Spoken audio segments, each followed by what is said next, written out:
Alright, episode number 8 of You Think You Know Me. It's going to be a very short episode because there's very little to talk about other than just some NASCAR, wrestling, very little NFL, and a little gymnastics then and there.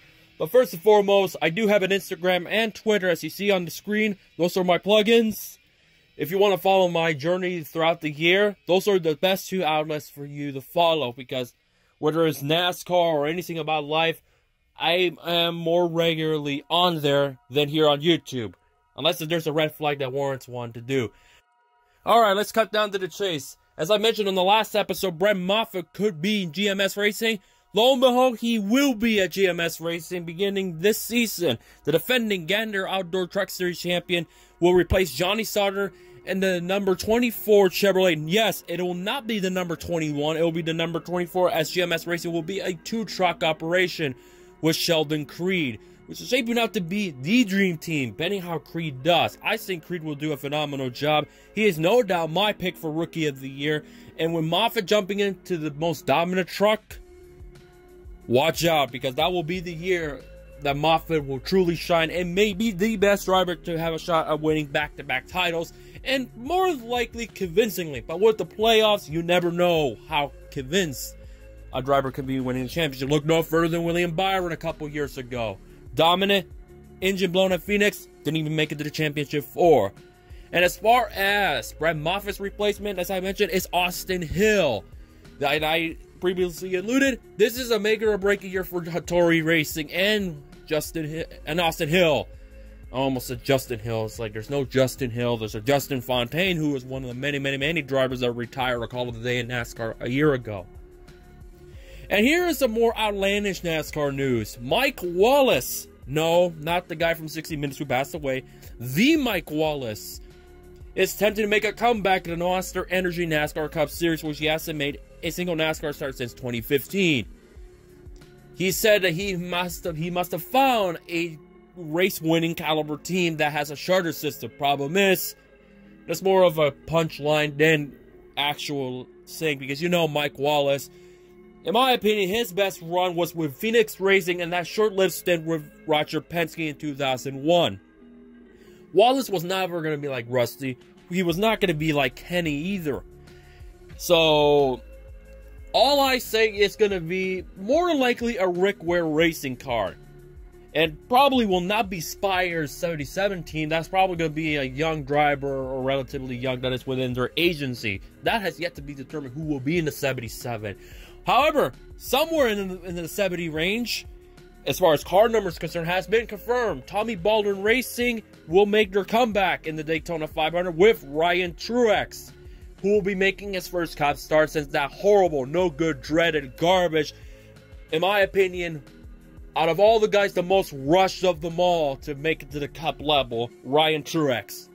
2014 to be exact, as far as that no good rotten season. You want to see how bad a rookie year can be? Look no further than him. He is essentially the modern day Andy Houston when it comes to one bad rookie year that was rightfully short-lived. Because let's be honest, Ryan Truex was not going anywhere, and now he has a Cup right for the 500, and just only for the 500. As far as where is he going outside of Cup, that is still yet to be determined. John Hunter Nemechek will release his new paint scheme. Mark Truex Jr. did, though, today. It's a beautiful looking paint scheme. It has a little penny swoosh. 19 font. It's italicized. It's a beautiful looking car. It's always about these Bass Pro Shops cars that always stands out. And I don't think they've ever had a bad paint scheme in my recent memory. They've always had really good ones. Unlike Jimmy Johnson's Ally 48 Chevrolet Camaro ZL1 with Kevin Mendring as his crew chief. Look, here's the thing. I like the paint scheme on the side, but the hood is atrocious. Get rid of those exaggerated Ally cutoffs. Just leave one Ally. And then where the L's are, you can put a little stripe with the purple and pink, and it'll look aesthetically better. So hood is just the big downgrade. The sides look really good. Looks really good. Speaking of, that was on Good Morning America, which I will discuss about Good Morning America again in a moment. But yeah, Mike Wallace is trying to make a comeback in NASCAR. Truex released paint scheme. Jimmy Johnson released his paint scheme.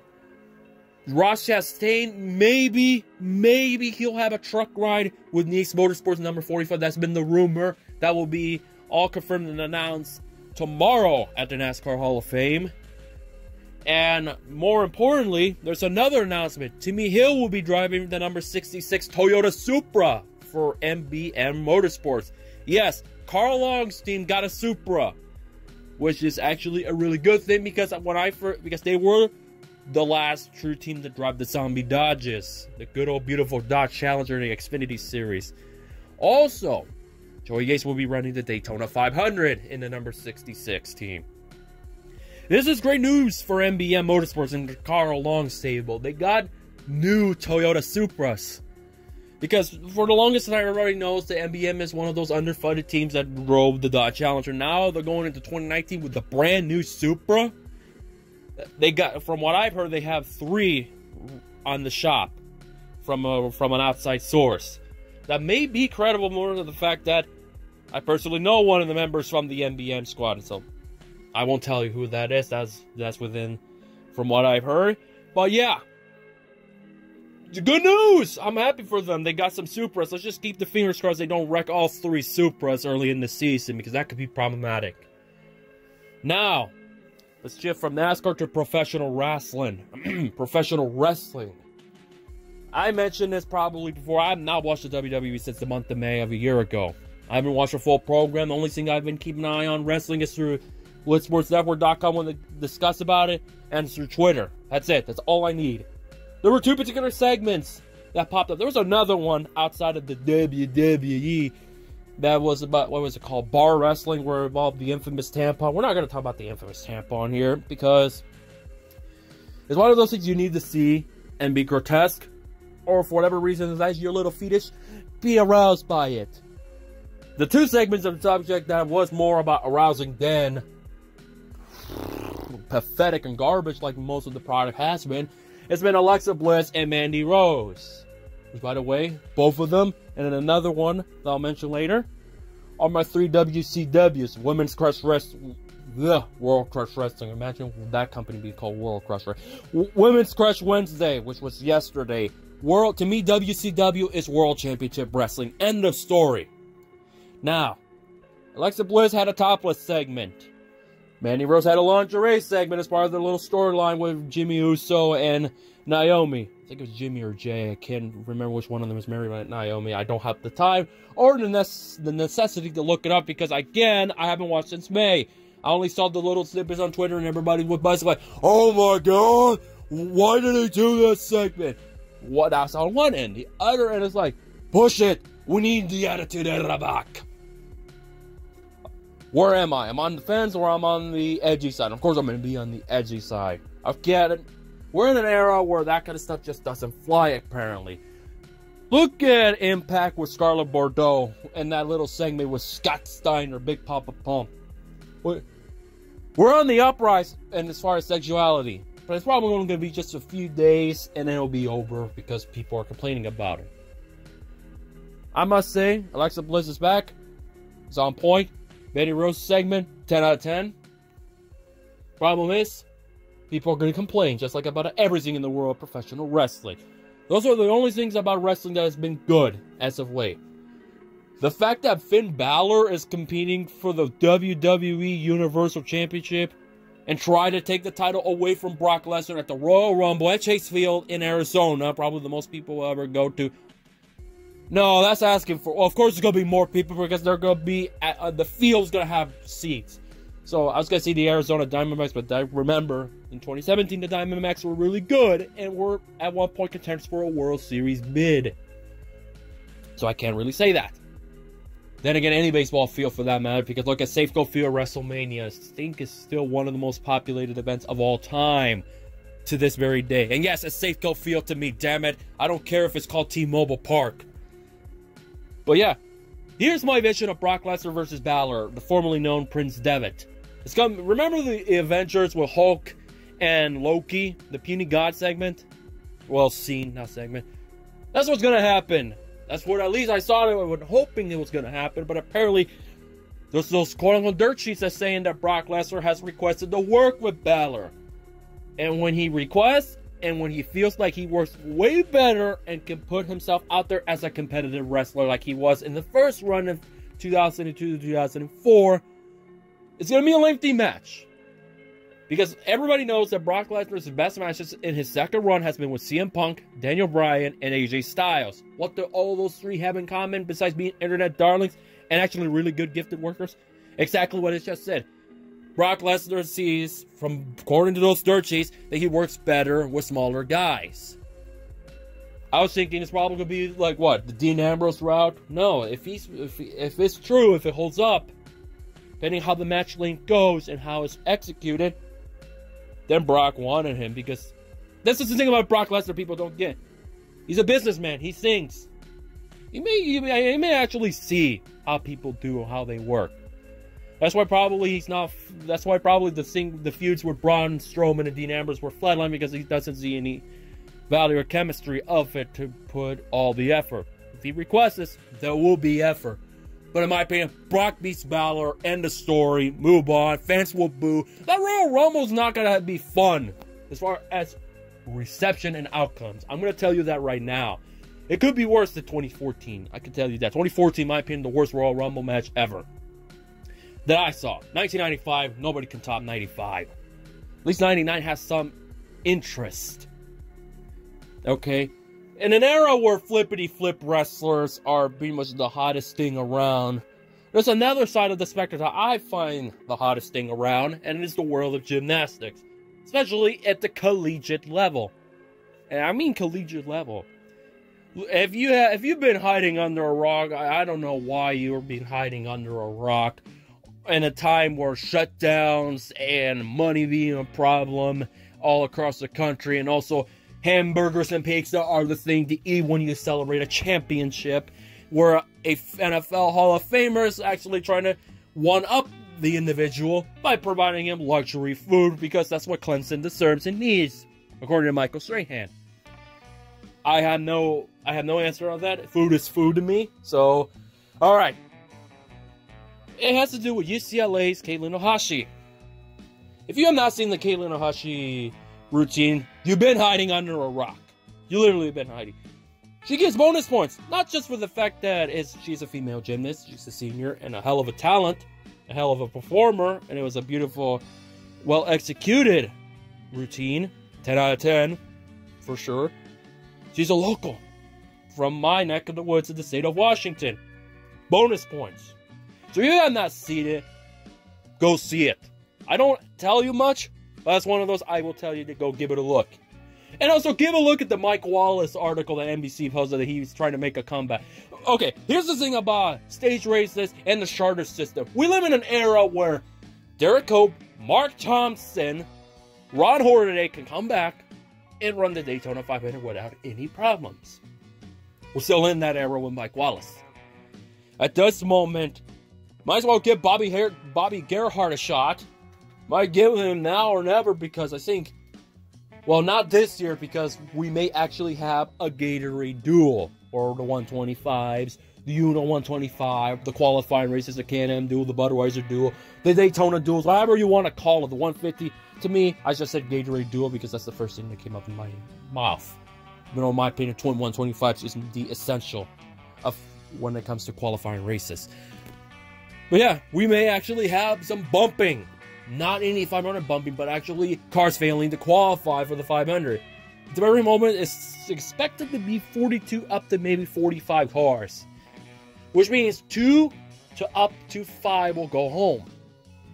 Let's hope so, because that duels from last year was just riding around with some wrecks then and there. Jimmy Johnson having problems as usual before the 500. And that's it. Nothing to it. At the very least, we'll have something. Now, before wrapping it up, I wanted to bring up something real quick regarding January 17th, which I'll probably discuss in greater detail eventually, not now, because I want to keep this relatively short. It is an interesting day for me, January 17th, for a lot of reasons. Most of it been gloomy. And part of this show, why I want to keep this thing as a weekly situation, is to discuss those personal stories. Somewhere down the line, I will be talking about those personal stories. once I have something consistent and laid out, and once, of course, the numbers come in and see how it pans out. Those who care to listen, always feel free. Those who don't, just wait for my content that are more relevant on my channel to pop up, and then you'll be filled with satisfaction. I can hope that would be the case. Such as the Every Red Flag Daytona 500 and the redo of the Indianapolis 500 later this year. As far as Xfinity and trucks is concerned, they're still up in the air which ones I'm going to do, how am I going to execute it for those that have incomplete success. However, 2000 for both trucks and Xfinity look promising now that I know from a fellow YouTuber that has all those races, said there weren't red flags on specific races, notably the ones that were abandoned because of the weather. The Busch Series race at Texas, and a truck race at Nashville. The fairgrounds, not the one that was all hyped up and is just pretty much abandoned and neglected.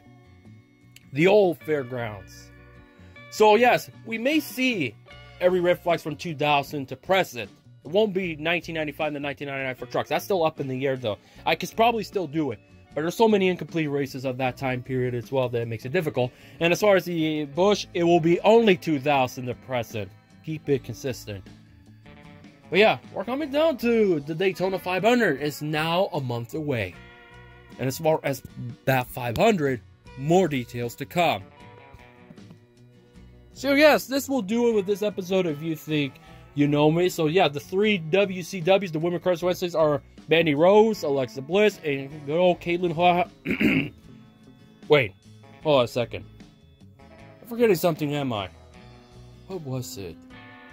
Oh, Chili Bowl is this Saturday. The Rolex 24 is next week. IndyCar. Now I remember IndyCar. Real quick. IndyCar. It will be now known as the NTT IndyCar Series. And when that announcement came, I was like, hey, it has a little old school flair. The PPG IndyCar World Series. I think they should still include World, but they need to be out there more globally to put the moniker World Series back. But hey, NTT IndyCar Series has a nice ring to it now, especially after thinking PPG IndyCar World Series, NTT IndyCar Series. It sounds good. It sounds beautiful. So I'm looking forward for the IndyCar season, as like many people are, especially those who are dissatisfied with the world of NASCAR, much like several people are looking forward to AEW once it gets going. But for now, the WCWs, the Women Crush Wednesdays, are Mandy Rose, Alexa Bliss, and Caitlin Ohashi.